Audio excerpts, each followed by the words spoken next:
Informasi lainnya, saudara, 1.000 lebih peserta mengikuti seleksi kompetensi pegawai pemerintah dengan perjanjian kerja atau P3K tahap 2 Kemenak Aceh.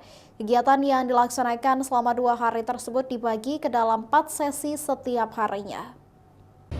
Pelaksanaan ujian dipusatkan di salah satu hotel di Aceh Besar. Seluruh peserta merupakan perwakilan dari berbagai kabupaten kota di Aceh dengan masing-masing tugas, baik guru hingga petugas di Kemenak Kabupaten Kota. Semua peserta merupakan tenaga non-ASN yang aktif bekerja di instansi Kemenak Aceh, yang telah melewati beberapa tahap seleksi sebelum mengikuti seleksi kompetensi.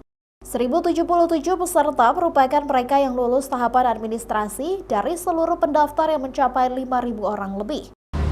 1.077 peserta itu sudah berlangsung sejak kemarin dan insya Allah hari ini akan selesai di 4 sesi insya Allah.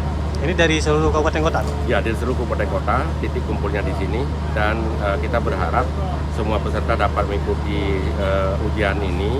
Tidak ada yang berhalangan hadir, namun ada informasi kemarin masih ada yang di sesi pertama ya, ada yang tidak hadir barang 2 orang. Ya, mudah-mudahan untuk yang selanjutnya bisa selesai. Peserta ujian diawasi ketat oleh panitia maupun tim dari BKN. Bagi peserta yang sudah masuk tahapan seleksi kompetensi namun tidak mengikuti tes, maka akan dinyatakan gugur. Syahril, Kompas TV, Aceh Besar.